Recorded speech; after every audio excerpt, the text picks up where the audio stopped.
Mudah-mudahan insya Allah Allah panjangkan umur kita, Allah murahkan rezeki kita, Allah jauhkan kita dari segala mara bahaya yang terjadi dalam kehidupan kita. Salam dan salawat semoga tercurah dan terlimpah kepada baginda Nabi besar kita Muhammad Sallallahu Alaihi Wasallam. Mudah-mudahan kelak di yaumil akhir nanti kita terpilih sebagai umatnya yang mendapatkan syafaat dari baginda Rasulullah Muhammad Sallallahu Alaihi Wasallam. Menggeling dong kalian ya. Komen menggelingnya benar.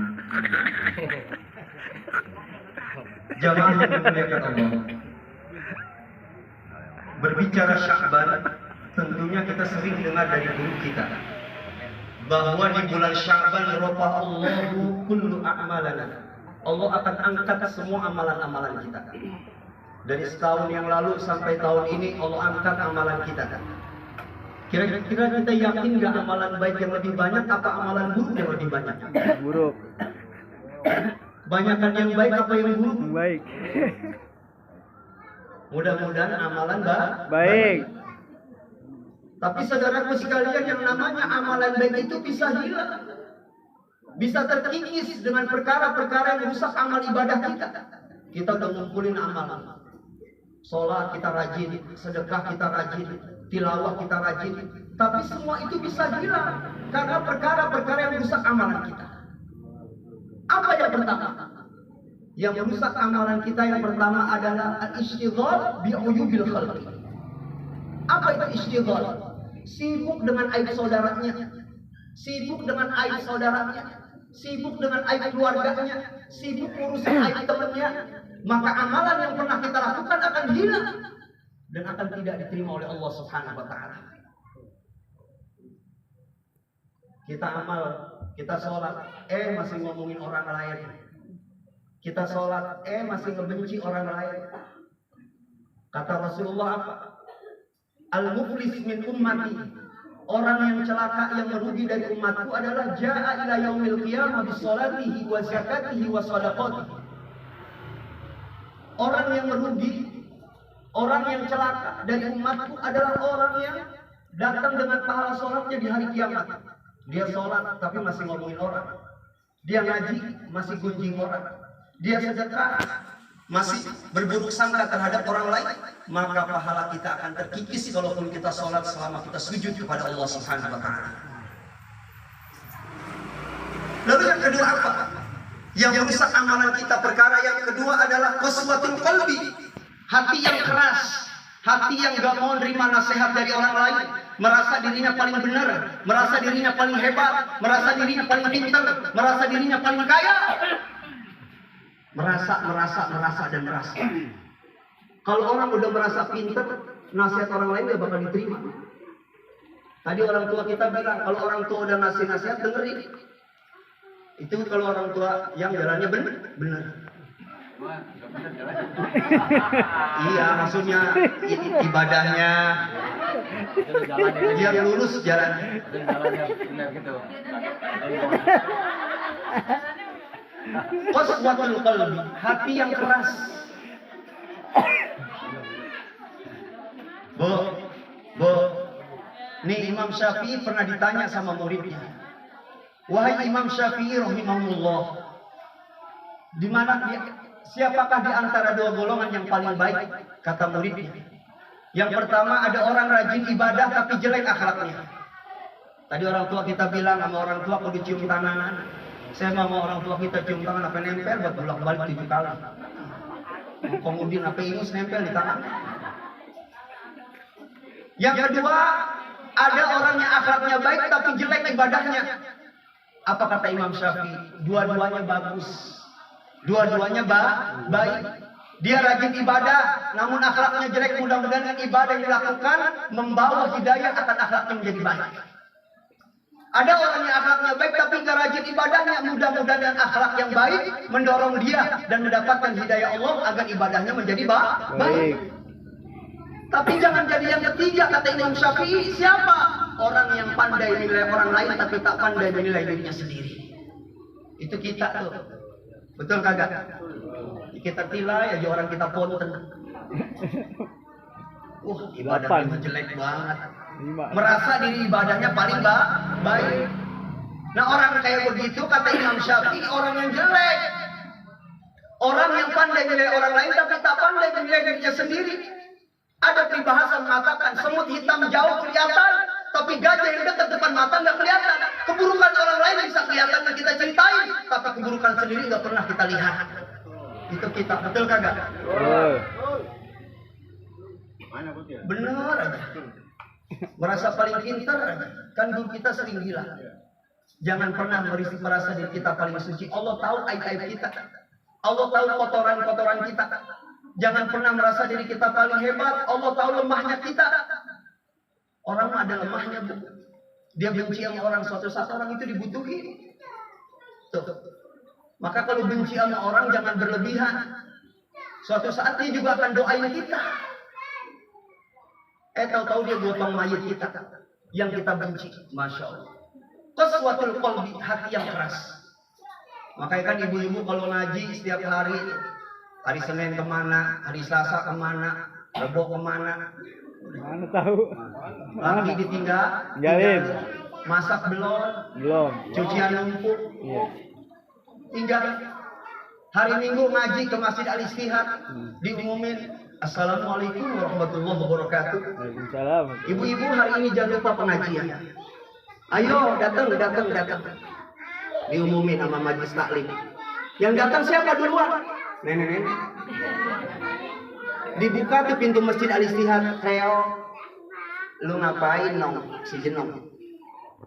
Habis ngumumin ngaji, ibu yang salawatan dah. Salawatan tuh nenek-nenek. Salawatan yang paling viral, angker sedunia. Dia salawatan, ibu-ibu pada siap mau jalan dari rumah. Bila Ijro'il datang memanggil. Itu ibu-ibu yang pada wudhu balik lagi ke rumah. Kata lakinya, lu ngapain mak balik lagi? Angker ada Ijro'il. Qaswatul qalbi, hati yang keras. Lalu yang ketiga apa? Yang ketiga hubud dunia. Orang yang terlalu cinta urusan dunia, maka akan terkikis amalan kita, kebaikan kita, ibadah kita di mata Allah Subhanahu wa ta'ala. Bu. Nih, contohnya misalkan kita nih jam 1 pagi ditelepon sama orang tua kita, Kang Udin. Jam 1 udah waktunya tidur. Kata Kang Udin, sini lu ke rumah gua. Ada duit ini 300.000. Oh, buru-buru. Datang gak tuh RW? Datang, masih. Datang. Dibangunin sama Allah jam 1 RW bangun sholat tahajud. Kira-kira bangun kan? Ora. Karena cinta urusan dunia. Sama kita yang hadir kayak begitu. Kalau udah urusan dunia kita kejar, tapi ketika urusan Allah yang janjinya pasti kita lalai. Betul gak gitu, Yung? Lalu yang keempat apa?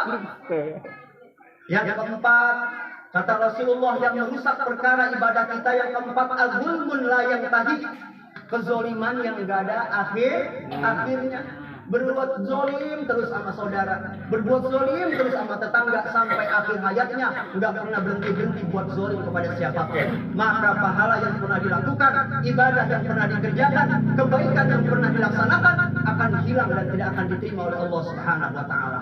Jangan sampai kita keluarga OBJ udah capek-capek ibadah di hadapan Allah, sementara ibadah kita ditolak oleh Allah karena perkara-perkara yang merusak ibadah kita kepada Allah Subhanahu wa ta'ala. Kita mohon kepada Allah, mudah-mudahan di nisfu Sya'ban ini ibadah kita yang akan diterima oleh Allah.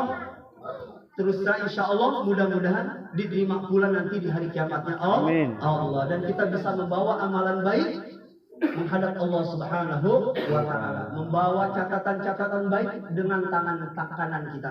Dan mudah-mudahan insya Allah keluarga OBJ Allah satukan tidak hanya di dunia ini, tapi disatukan pula dalam surganya Allah Subhanahu wa ta'ala.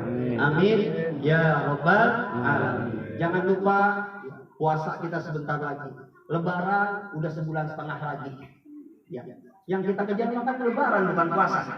Betul kagak? Iya. Lah iya, lebaran belum, utang baju udah.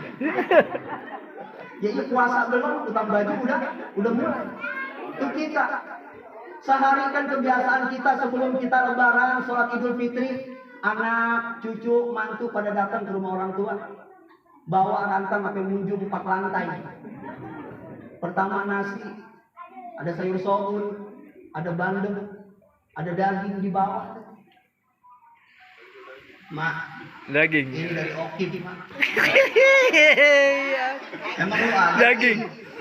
Ini ada nasi. Gue doain dah lu biar pada sehat anak-anak lu. Pulang tuh anak. Pulang. Besok Idul Fitri, Allahu Akbar, Allahu Akbar. Namanya kita anak banyak dosa sama orang tua. Datang si Oki ke rumah emaknya, bapaknya. Nangis karena banyak dosa. Maafin Oki, udah nyusahin emak. Namanya nangis anak dosanya banyak 3 jam. Air mata itu di pangkuan emaknya penuh. Orang kalau udah nangis 3 jam kira-kira lapar kagak? Lapar. Lapar kagak? Lapar. Ada nasi mah.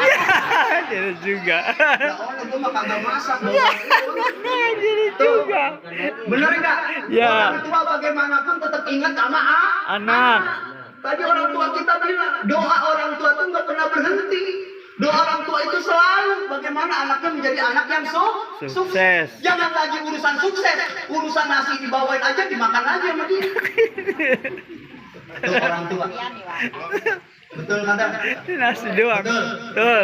Ya, sama-sama kita doa. Mudah-mudahan insya Allah ya, kita semua keluarga besar OBJ dalam rahmat dan keberkahan Allah Subhanahu Wa Taala. Amin. Semakin kompak hari ini kita saling memaafkan ya Bu ya.